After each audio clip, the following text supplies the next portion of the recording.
이 밤에도 말씀의 자리에 나오신 여러분들을 사랑하고 축복합니다. 우리 앞뒤 옆 사람 인사할까요? 잘 나오셨습니다. 은혜 받읍시다. 네, 은혜 받으셨으면 좋겠는데요. 오늘 여러분들은 상처 입을 겁니다. 상한 마음이 될 거고요. 그 상한 마음 가운데 하나님께서 임재해 주실 줄 믿습니다.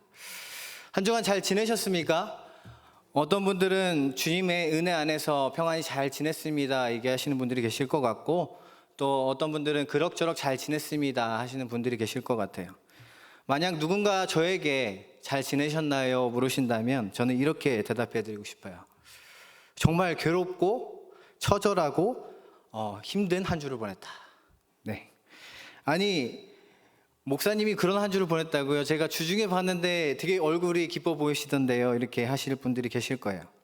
물론 업무가 많거나 일이 많거나 힘든 일이 있어서 그런 것은 아닙니다.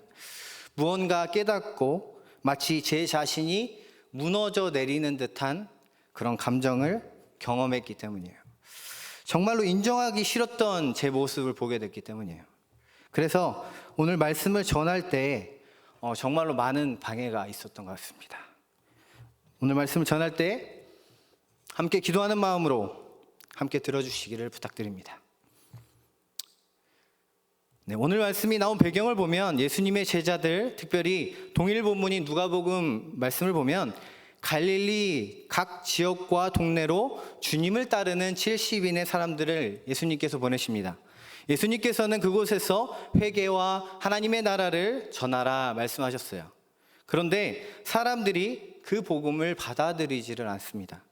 마태복음 11장 20절 말씀을 보면 예수님께서 권능을 가장 많이 행하신 고을들이 회개하지 않음을 알자 책망하십니다.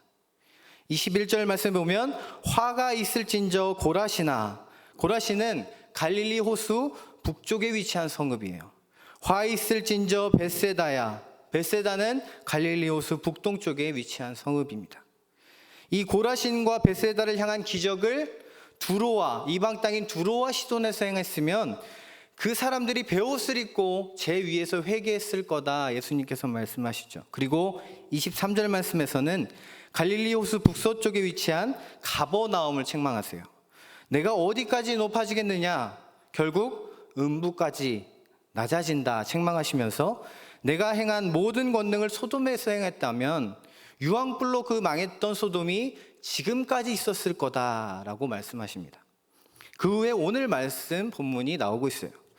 하나님의 말씀을 듣지 않는 사람들, 회개와 구원을 믿지 않는 성읍, 이들은 왜 듣지 못했습니까? 왜 깨닫지 못하고 왜 회개하지 못했을까요? 바로 교만했기 때문이에요. 29절 말씀에 예수님처럼 온유하고 겸손했던 것이 아니라 교만하였기 때문에 듣지 못하고 불순종의 자식들이 된 겁니다. 한 가지 질문을 하려는데요. 이 질문은 아마 교회를 다니셨기 때문에 많이 들으셨을 것 같습니다. 여러분들은 죄인이십니까? 네, 대답이 없으시네요. 여러분들은 죄인이십니까? 그렇습니다. 우리는 죄인이죠. 그러나 우리는 예수의 피로 씻음 받은 의인이기도 합니다. 그렇다면 한 가지 질문을 더 해볼게요. 여러분들은 교만하십니까? 여러분들 스스로에게 한번 질문해 보시기 바라요.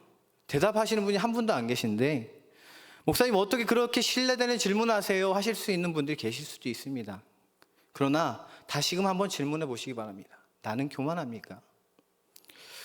아무도 나는 교만합니다 고백할 수 있는 사람은 여기 없을 거예요. 그러나 저는 지금 고백하려 합니다. 저는 참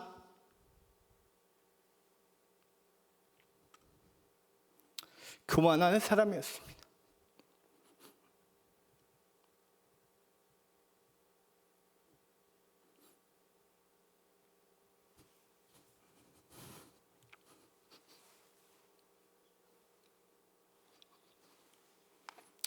죄송합니다. 지난주부터 하나님께서는 제게 여러 사람들을 만나게 하셨어요. 그 중에 한 권사님을 만났습니다. 제가 물었어요. 권사님, 속회 잘 진행되세요?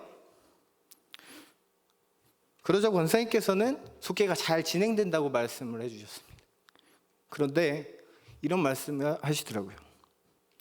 죄송하지만 목사님, 제가 이런 말을 해도 될지 모르겠어요. 목사님께 사랑이 없다는 말이 들립니다.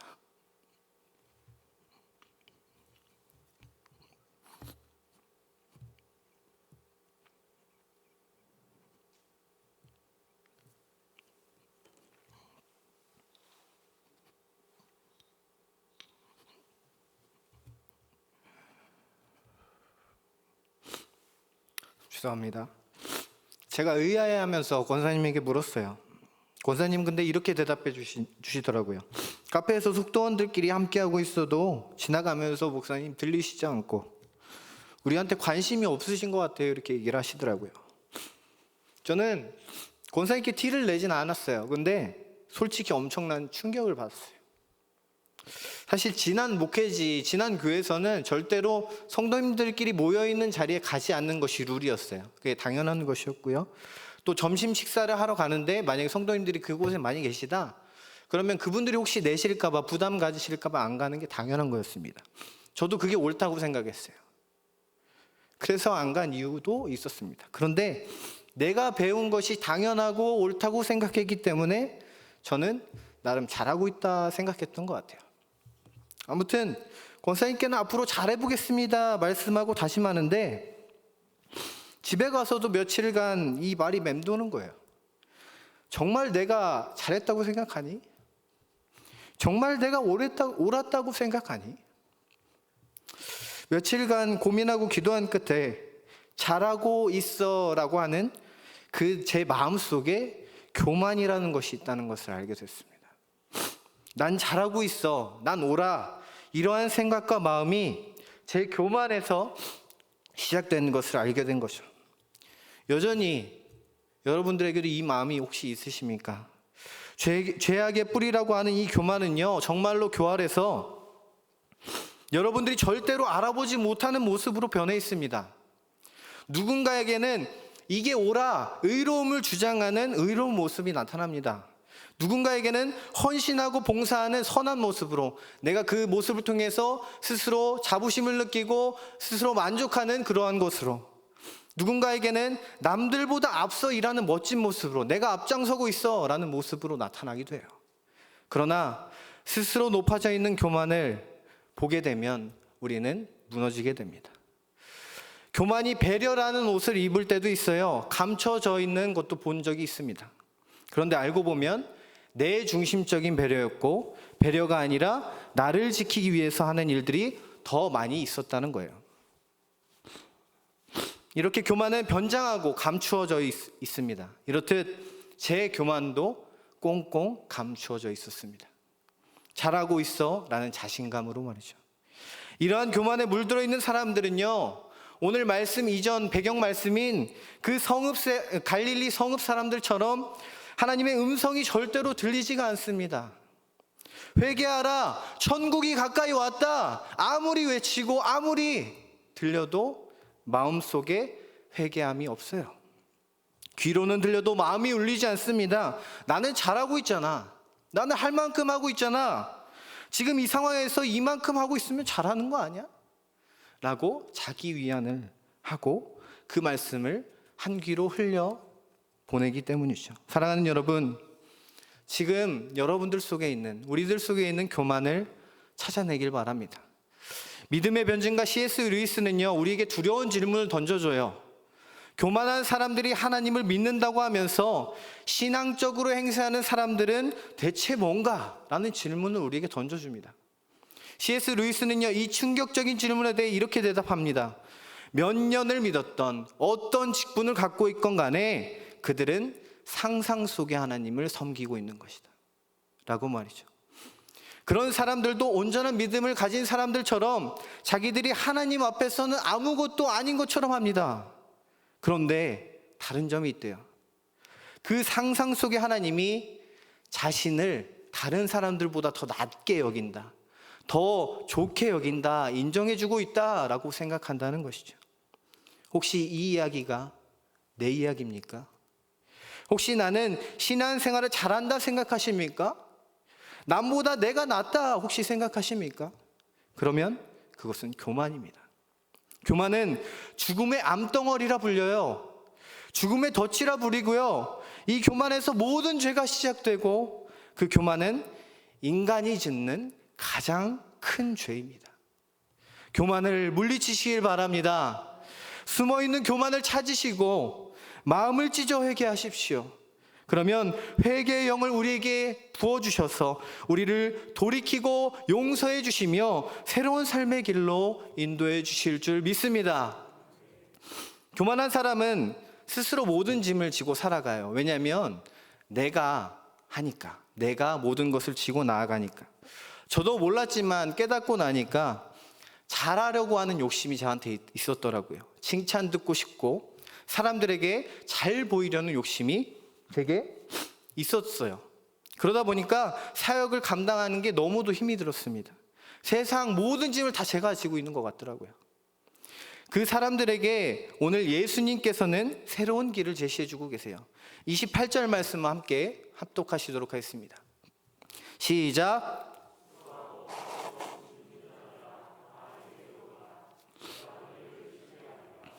아멘. 이 말씀이 오늘 여러분들과 제게 임하기를 축복합니다. 내 삶은 내가 책임져야 한다며 교만하게 지었던 짐, 또 우리가 살다 보면 지을 수밖에 없는 짐들이 너무도 많이 있어요. 그것을 주님 앞으로 가져가시길 바랍니다. 분명 주님께서 수고하고 무거운 짐진 우리를 쉬게 하실 거예요. 그런데 쉬게 하신다는 이 말씀이 사실 기존에 우리가 알고 있던 개념과는 조금 다릅니다. 말씀 앞에 서셔서 오늘은 이 말씀을 새롭게 보셨으면 좋겠습니다. 우리는 예수님께 모든 짐을 가져가면 우리는 짐을 지지 않고 예수님께서 그 짐을 다 져주신다라고 생각만 해요. 그런데 사실 그건 말씀과 조금 다른 말씀입니다. 그 정답은 오늘 말씀에 있습니다. 29절 말씀 함께 합독해 보시도록 하겠습니다. 시작.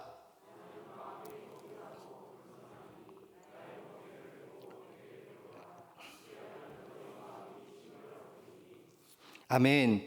예수님께서는요, 마음이 온유하고 겸손하니 나의 멍에를 메고 내게 배우라라고 말씀하세요. 근데요, 28절 말씀에서는 분명히 무거운 짐진 자들은 다 내게로 오라, 내가 너희를 쉬게 하리라 라고 말씀하셨는데 갑자기 29절 말씀에서 멍에를 메라는 거예요. 여러분 이해가 되십니까? 예수님의 멍에를 메라 라고 말씀하고 있어요. 멍에가 뭡니까? 멍에는요, 소나 나귀의 목에 얹어서 쟁기나 수레를 끄는 도구예요. 시골 농사를 지셨던 분들은 소 위에 멍에를 얹어서 쟁기로 밭을 가는 것을 아마 보신 적이 있으실 겁니다. 아니, 짐을 다 져주실 것처럼 얘기하시더니 갑자기 무슨 멍에를 메라고 하시는 겁니까? 그건 우리가 이 멍에와 이스라엘 문화에 대해서 잘 몰라서 그렇습니다. 멍에는요, 꼭 두 마리의 가축이 끕니다. 두 마리의 가축이 함께 매도록 되어 있어요. 이때 두 마리의 가축을 부를 때 우리는 결의소라고 불러요. 다시 말해서 멍에를 매라는 말씀이 무슨 소리예요? 나와 함께 멍에를 매자 라는 말씀이에요. 예수님께서 내가 너와 함께 멍에를 매줄게 라는 말씀을 하시는 겁니다. 이 말씀이 얼마나 은혜가 됩니까? 하나님이신 예수님께서 우리와 함께 짐을 지고 가주신다뇨. 우리의 짐이 얼마나 가벼워지겠습니까? 그런데요, 사실 이 말씀은 그보다 훨씬 더 은혜가 되는 것이 숨어져 있습니다. 이스라엘에서는요, 이 두 마리 소를 고를 때 한 마리 소는 큰 소, 어미 소를 고르고요, 한 마리 소는 어린 소를 고른다고 해요. 그래서 한 마리는 큰 소로 끌게 하고 한 마리는 작은 소의 멍에를 매서 간다고 합니다. 그렇게 어린 소는 큰 소에게 배우게 됩니다. 오늘 29절 말씀에서도 말씀하고 있죠. 뭐라고 말씀합니까? 나는 마음이 온유하고 겸손하니 나의 멍에를 메고 내게 배우라. 예수님께서는 우리에게 배우라라고 말씀하시면서 우리의 큰 소가 되어 주신다는 거예요. 다시 말해서 우리의 큰 능력이 되시는 주님과 동행하며 주님께 배우라라고 말씀해 주고 계신 것입니다. 이 말씀은 지쳐있는 우리에게 큰 힘이 되는 줄 믿습니다. 여러분들 혹시 무거운 물건 들어보셨어요? 네, 여러 사람이 들어야 하는 무거운 물건 이렇게 들다 보면 서로 이렇게 힘의 배분이 다를 때가 있는데요. 예를 들어서 저와 제 딸 채아를 한번 예를 들어서 한번 얘기를 해볼게요. 제 딸 채아가 이제 4살인데 무거운 화분을 든다 한번 생각해 보세요. 이 친구가 이 화분을 들 수 있을까요? 네, 못 듭니다. 그런데 이 화분을 제가 들었어요. 이렇게 들고 가는데 채아가 갑자기 와서 아빠 도와줄게 하면서 이 화분을 같이 옮겨주는 거예요. 딱 옮기고 나니까 채아가 내가 했지, 잘했지, 힘세지 막 이래요. 그러면 저는 이제 아빠니까 잘했어, 잘했어 이렇게 얘기를 해주겠죠. 자, 여기서 문제입니다. 이 화분을 옮기는데 저와 채아가 몇 대 몇의 힘으로 이 화분을 옮겼을까요? 네, 100대 0? 네, 100대 0일 수도 있고요. 조금 보태서 99대 1일 수도 있겠습니다. 실제 이스라엘의 겨리소도 마찬가지예요. 큰 소가 멍에를 메고 수레를 끌면 작은 소는 거의 힘이 들지 않습니다. 그런데 예수님께서 우리와 함께 멍에를 져주시면 이러한 일이 발생된다는 거예요. 큰 능력을 가진 예수님께서 그 멍에를 함께 메시니까 우리가 가진 멍에가 너무도 가벼워진다는 겁니다. 그 멍에가 쉬워지고 짐이 가벼워진다는 거예요. 사랑하는 여러분, 오늘 주님과 동행하셔서 이러한 은혜를 얻기를 소망합니다. 누구나 인생에 짐은 있어요. 그 짐은 멍에가 되어 살아갑니다. 그것은 그리스도인이나 비그리스도인이나 마찬가지일 거예요. 그러나 우리는 예수님이 계세요. 함께 멍에를 메주시고 그 멍에를 능히 끌고 가실 예수님께서 우리와 함께 계시다는 거예요. 그 주님과 함께, 그 능력의 예수님과 함께 살아가지 않으시겠습니까? 오늘 주님과 함께 살아가는 저와 여러분들이 되시기를 예수님의 이름으로 축복합니다. 네, 이제 설교를 끝낼까요? 네. 좋아하시는 분들이 계시는데요. 여기서 설교가 끝나버리면 그러면 목사님 어떻게 우리가 예수님과 동행합니까? 실제적인 걸 좀 알려주십시오라고 얘기를 하실 것 같아요. 그래서 말씀을 이어갑니다. 어떻게 우리가 예수님과 동행할까요? 다시 29절 말씀을 돌아가 보면 예수님은 나의 멍에를 지시라 하시기 전에 나는 마음이 뭐하다 말씀하십니까? 온유하고 겸손하다 말씀하세요. 여기서 나온 온유와 겸손은 세상이 말하는 온유와 겸손과는 다릅니다. 짧게 설명을 드리면 온유는 하나님의 말씀을 잘 받아들이는 훈련된 마음을 얘기해요.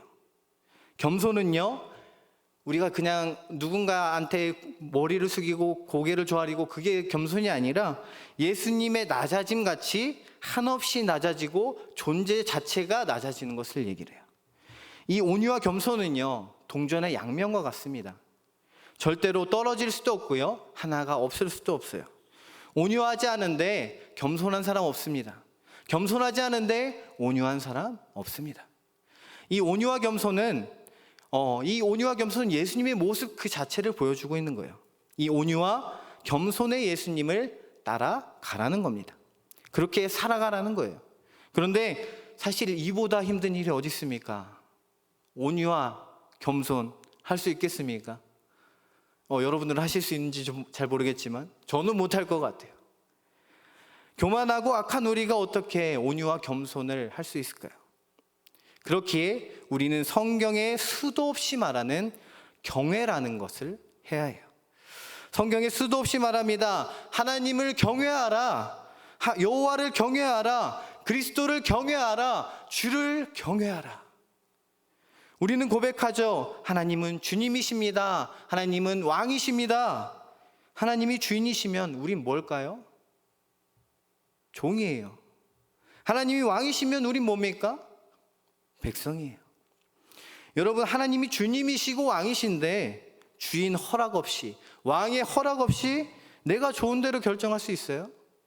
내 욕심대로 행하고 내 마음대로 말할 수 있습니까? 못해요. 아마 여러분들이 주님이 정말 함께 하시는 것을 볼 수 있다면 절대로 그렇게 할 수 없을 것이에요. 주님을 경외하는 사람이라면, 여호와를 인정하는 사람이라면, 하나님을 왕으로 인정하는 사람이라면 매 순간 물어야 합니다. 어떻게 물어야 합니까?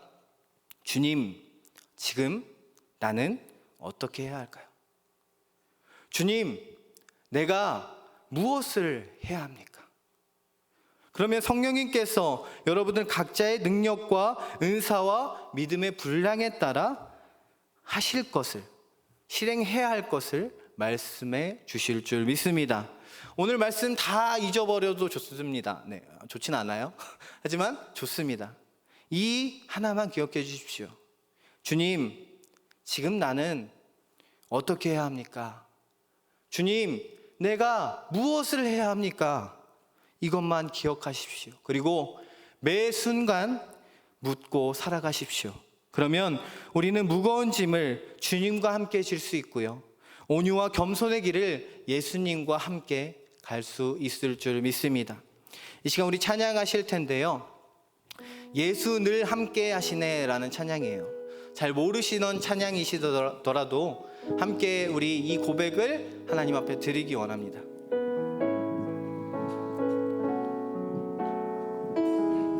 고단한 인생길, 고단한 인생길, 힘겨운 오늘도 예수 내 마음 아시네.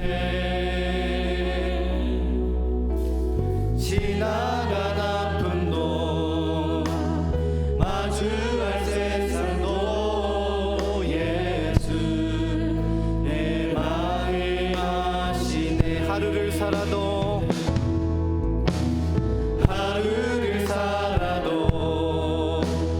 기쁨으로 가리 예수 늘 함께 하시네. 후회도 염려도 온전히 맡기리 예수 늘 함께 하시네. 믿음의 눈 들어, 믿음의 눈 들어 주를 보리. 이 또한 지나가리라. 슬러진 내 삶의 시간 속에 주의 뜻 알게 하소서. 우리 다시 한번 고백하기 원합니다. 고단한 인생길, 힘겨운 오늘도 예수 내 마음 아시네. 지나간 아픔도 마주할 세상도 예수 내 마음 아시네. 믿음의 눈 들어, 믿음의 눈 들어 주를 보리. 이 또한 지나가리라. 슬러진 내 삶의 시간 속에 주의 뜻 알게 하소서. 믿음의 눈 들어, 믿음의 눈 들어 주를 보리. 이 또한 지나가리라. 주어진 내 삶의 시간 속에 주의 뜻 우리 두 손 높이 들고 함께 찬양합니다. 믿음의 눈 들어, 믿음의 눈 들어 주를 보리. 이 또한 지나가리라. 주어진 내 삶의 시간 속에 주의 뜻 알게 하소서. 이 시간 우리 기도하실 때에 먼저 회개 기도를 하나님께 올려드리기 원합니다. 하나님, 우리가 죄인입니다. 우리가 교만했습니다. 주여, 우리 가운데 있는 모든 죄악과 교만을 주님 우리가 찾아내게 하여 주시고 온전히 이 시간 회개의 영이 아버지 감동 입어 온전히 회개할 수 있는 귀한 시간 허락하여 주시옵소서. 하나님 앞에 온전히 나아갈 수 있는 우리의 마음을 찢고 나아갈 수 있는 회개의 영을 우리에게 부어달라고 이 시간 주여